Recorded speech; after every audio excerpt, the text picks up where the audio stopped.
လေ့ကျင့်ခန်းနံပါတ်3 step up exercise ဖြစ်ပါတယ်ဒီလေ့ကျင့်ခန်းက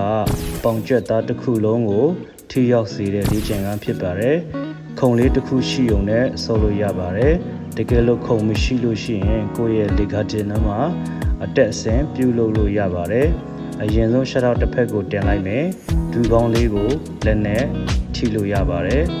ဖြည်းဖြည်းမမှန်လေးပဲသွားပါမယ်အပေါ်ရောက်တဲ့အချိန်မှာလေကိုမုတ်ထုတ်မယ်အောက်ပြန်ချတဲ့အချိန်မှာအသက်ရှူမယ်တစ်ဖက်ကို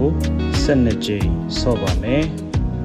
တစ်ဖက်ပြီးသွားလို့ရှိရင်နောက်တစ်ဖက်ကိုလည်း12ကြိမ်ဆော့ပါမယ်ဟိုဘက်တစ်ဖက်ပြီးသွားလို့ရှိရင်စက္ကန့်30လောက်ခဏနားမယ်ကျွန်တော်အရှိတဲ့ဆော့ပြပြီးသွားလို့ရှိရင်ဘေးတစ်စောင်းဆော့ပြပါမယ်ကြွက်သားညစ်တဲ့အခါခုံပေါ်မှာတင်ထားတဲ့ရှစ်တောက်တစ်ဖက်သေးကိုပဲအားဆိုင်ပြီးအသုံးပြုပါမယ်။ဂျာနဲ့တစ်ဖက်ကိုကျတော့အားအရမ်းကြီးမထည့်ပါဘူး။အောက်ကကြမ်းကဲနဲ့ရှစ်တောက်အကုန်လုံးမရှဘဲနဲ့မထိတထိလေးပဲရှပြီးတော့ဆော့ရမှာဖြစ်ပါတယ်။တစ်ဖက်ကို12ကြိမ်ဟိုဘက်ဒီဘက်ပြီးတော့မှတစ်ကြောပြီးရင်စက္ကန့်30လောက်နားမယ်။နားပြီးရင်နောက်ထပ်တစ်ကြောဆော့မယ်။အခုလိုမျိုးကို3ကြောဆော့ပါမယ်ဒီတစ်မျိုးပြီးသွားမှ10မိနစ်တော့မဟုတ်2မိနစ်နားမယ်နားပြီးသွားပြီဆိုမှနောက်ထပ်အသစ်တစ်မျိုးကိုဆော့ပါမယ်